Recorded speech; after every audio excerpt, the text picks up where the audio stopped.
Kia ora, and welcome to another video celebrating World Breastfeeding Week 2021. This is intended as a platform to share diverse experiences and information, and we hope that you find this series supportive and informative. It is important to note that these are personal stories and opinions and do not necessarily reflect the views of Women's Health Action or our funders. Please seek advice from your health professional before making any important decisions about infant or young child feeding.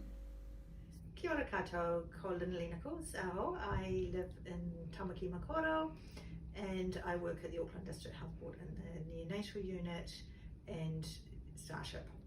I just want to acknowledge first of all the mama, pepe and whānau who I have cared for over the last 21 years in the neonatal unit and in Starship, and acknowledge the amazing work they do to care for their babies and take their babies home breastfeeding. Majority of women will provide breast milk and feed their babies, even though it's a huge task. Hello, my name is Coleman. I'm a recently returned registered nurse, registered midwife and lactation consultant, having been living overseas for the last 18 years. And I've just returned back to the neonatal unit in Auckland City Hospital in the last 3 months. Welcome back. Thank you. So we thought we would, because we're not doing the live questions, we thought that we'd ask questions ourselves that we think that women will ask and whānau will ask around breastfeeding a preterm baby. So, can a preterm baby breastfeed? Absolutely, and it may not happen in the beginning, but it certainly requires a bit of effort on mama's part in terms of early expressing and getting a milk supply established. And on that continuum of a preterm baby, it could be as early as 23 weeks or a late preterm baby, and sometimes term babies that we have in the neonatal intensive care unit. So my take-home message from that really is early expressing, starting as soon as possible in that golden hour, particularly after the birth, is a really good place to start. Preferably within 2 hours, and preferably the person who's caring for you, your lead maternity carer or the hospital midwife, should really be there to support you to feed your baby. So feeding your baby means that you will have to express colostrum, and you will have been producing colostrum from probably 16 weeks, so you will have that colostrum. It's just you will need the support, and you may need to ask for that support. Is it better for a preterm baby to have breast milk? What's the difference between breast milk and formula? Why do I have to do all that work to provide the breast milk? Well, it's such a wonderful thing, I think, Lynley, that really only a mother can provide her own milk for a baby in the beginning. And certainly there are other options in terms of donor milk, but it's not readily available in New Zealand, and it certainly would be dependent on the age and gestation of the baby. But the mother's own milk is certainly the top priority for most neonatal intensive care units around the world, really. And will I be able to cuddle my baby? Will I be able to, how can I how can I become attached to my baby? How can you facilitate that? I think the best place to start really is kangaroo mother care, or skin to skin that we call it. And hopefully as soon as possible after the birth. Do you not think, Lynley, even with the very smallest? Absolutely, we are trying more and more to ensure that these babies can go skin to skin with their mama.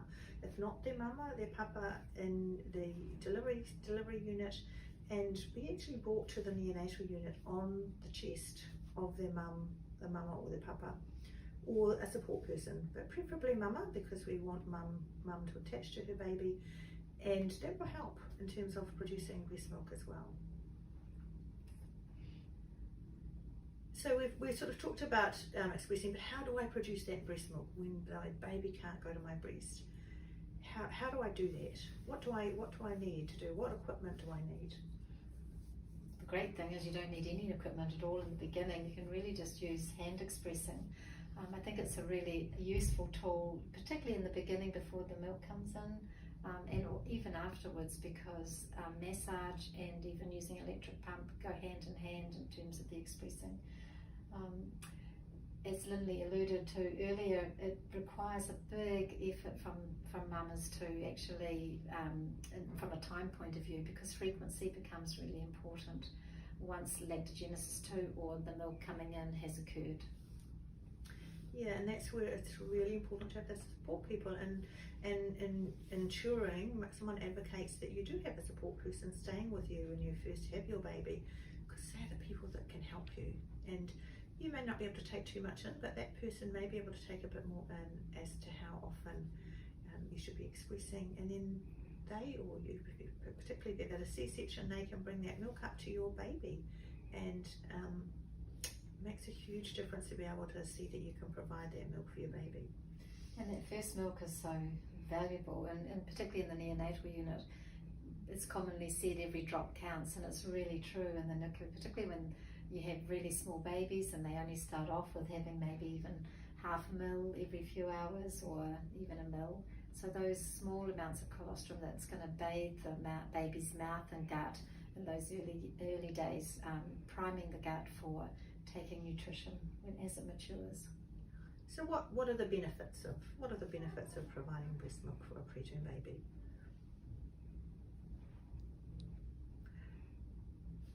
Well, the big thing that people talk about in neonatology is one of the biggest risks for a baby is getting necrotizing enterocolitis. So basically inflammation of the baby's gut, and that can be very, very serious. And babies in the past have died from necrotizing enterocolitis, or needed a very large operation to remove some of their bowel, and it takes a long time for them to recover from that. So breast milk research has shown breast milk is very protective from necrotizing enterocolitis, but everything else, term babies is protective of respiratory infections, gastroenteritis, otitis media, childhood cancers, almost every childhood illness and adult illness. Breastfeeding is protective against diabetes, but not only for the baby but for the mama. Will I be able to stay with my baby whenever I want to? Once I've had my preterm baby, will I be able to stay in the hospital? I guess that depends on what hospital you're in and what the regulations are around those particular services. At the moment, most neonatal units do work on a model of the mothers and the whānau going home. There are some rooms for mums and dads to stay with their babies. We would like there to be more, and there's an international movement to which we call neo-BFHI, to stop mums and babies being separated. But that will take some time. But we really encourage the mamas, the papas, the whānau to be there 24/7 if they want to. There's always a lazy boy in this unit next to the baby's bed, and you're welcome to stay for as long as you like, and preferably with your baby skin to skin. I have always had the motto: if a parent is there, there is no value in an incubator or a cot. In a neonatal unit, that's where the baby belongs. And there's so much evidence in terms of development of the baby's brain, attachment, but also every time you're in close contact with your baby, you're breathing in your baby's ear, you're going to produce antibodies in your breast milk to protect your baby from whatever you or they have been exposed to and what's around in the neonatal unit. So the longer they can be skin to skin, the better it is in so many ways. And it really is, you are the best form of medicine for your baby. We can only do so much in neonatal units medically, but you are the most important person in your baby's life. And whānau, papa, siblings, grandparents really want that baby to feel attached to their whānau. I guess that's the whole concept of the family integrated care or family centred care that most neonatal units in New Zealand and further afield try to aspire to, because there is that strong recognition of the importance of the family. And certainly in most neonatal intensive care units, you will have mothers and papas providing the care, like if they're not orally feeding, then certainly doing nasogastric feeding or changing babies' nappies, bathing, weighing. Every aspect of that sort of care would be very much expected and wanted to be done by the family and the whānau. Yeah, it's one of the most important things in a neonatal unit, and it was discovered in Colombia, in Colombia, and the developed world has suddenly realised the benefits, and there's so many research studies to show us that. And it's so beautiful when you see a baby going skin to skin with its mama or its papa, and how it just really changes its breathing and starts to regulate its breathing, and be really interested then in terms of breastfeeding and starting to show early cues for feeding with the lapping, with the tongue and the mouth movements and the head bobbing and the hands coming up to the face. Really beautiful to see the beginnings of the whole breastfeeding experience starting just with the skin to skin contact. And that's another thing a lot of mama and whānau will ask, when can my baby start breastfeeding? Wow. Lynley and I have seen it earlier than most people would expect. Whenever your baby tells you, it's all about the baby. When the baby tells you, there is no definitive time a preterm baby can start breastfeeding. It's when they show us. So one of the big what I've learned over the years is actually the baby will tell us. The baby will tell us everything. Listen to the baby, but also listen to the mama and the whānau as well. Absolutely, yeah, really important. Yeah, so that's where the skin to skin kangaroo care makes such a big difference. We can have babies feeding at 33 weeks, almost ready to go home. It'd be great if they could go home then, but we're sort of not quite equipped for that in most neonatal units yet. Yeah. Will I bond with my baby who is in NICU? How will the NICU staff help me with this? When I can't be with my baby all the time, when I can't cuddle my baby and decide when I want to do this with my baby, when I want to do that with my baby, I feel like the nurses are the ones who are deciding what I should and shouldn't do with my baby. Yes, I think mums quite often would say that they feel like the babies belong to the neonatal unit or to the nurses looking after them, and it's probably one of the key reasons why we do encourage the skin to skin a lot, and to have mum and dads here as much as possible to try and overcome those issues.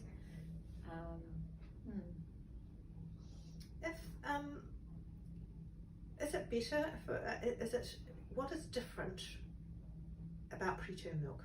Is there a difference between the milk that I produce if I have a preterm baby or if I have a baby at 40 weeks? Is the milk different?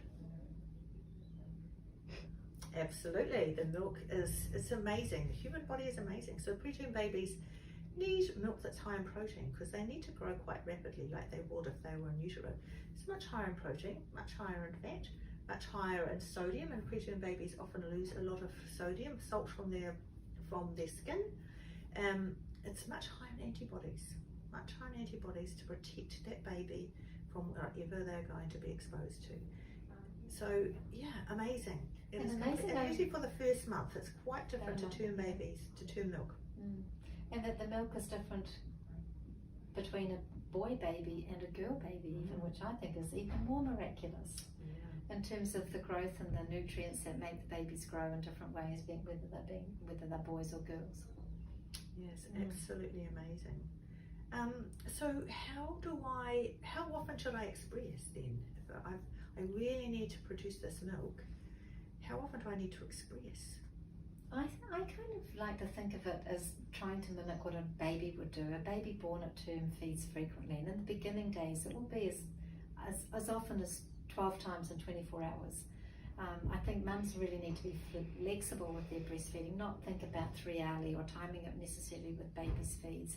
They need to make it fit in with their own day-to-day life, but also realising that in the beginning frequency is really important, because the 2 stages of initiating lactation and then maintaining the lactation once it's initiated are quite separate, and we can actually manipulate expressing a little bit more once the lactation's established. It takes a lot of time and effort in the beginning, expressing frequently to help establish the milk supply.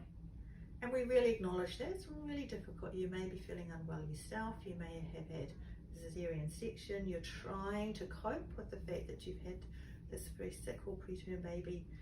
That's where you need support. You need support and that acknowledgement that this is maybe what's going to keep your baby alive. And most women are just the absolute heroes. I cannot emphasize that too much, how much these women do for their babies.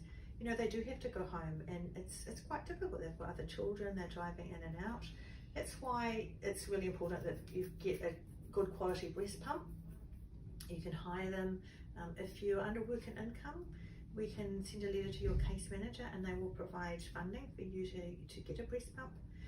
Preferably double pumping, so it takes you less time. It's something to hold the two pumps on, so you can actually have your hands free, especially if you're coming in and out. Maybe someone drives you in the car and you can pump while you're driving in.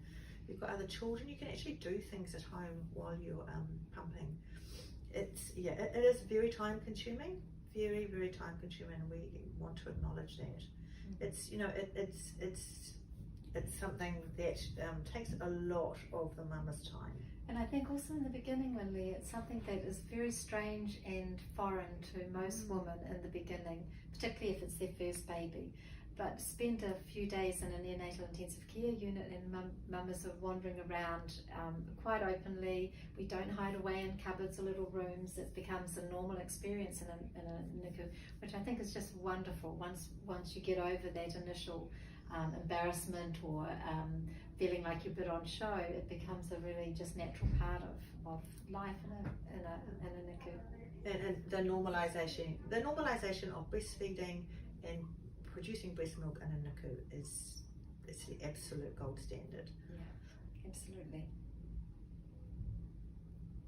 Will my partner be able to stay and support me? Can I have other support people with me? We've sort of talked about that. Yes, absolutely. Absolutely, it's really important. Not so much at the moment because of the RSV virus, but it's really important that you and your baby does have the exposure to those other members of the whānau who are going to hopefully fall in love with them as well. Lynley, I just thought it might be a good idea if you could just talk a little bit around the expressing before a baby is born, and if there's information that mamas out there should know about that. So there is information on expressing prior to a baby being born, but we wouldn't, if you're at risk of preterm labour, your medical practitioner would not want you to start expressing before your baby's born, especially if it was less than 36 weeks. But over 36 weeks, say if you have a baby that may be going to have maybe have congenital heart condition or some other congenital conditions, yes, absolutely, post 36 weeks you can start expressing. And there is quite a lot of information around, we call it harvesting colostrum before your baby's born. But what we would really want to do is educate you before you have your baby, especially if you're sitting, waiting on a postnatal ward, if you may be at risk of preterm labour, teaching you, giving you those skills to be able to start to express with your baby after your baby's born. So thanks for listening, and we just want you to know, if your mamas out there who are worried that they might have their babies early, or they have a baby that may have some conditions that they might need to go to the neonatal unit, that we are here to support you, the staff are here to support you, to provide breast milk for your baby, but also to mother, father, and create an attachment to your baby. That's the most important thing that we want for you and your pipi and your whānau. Kia ora.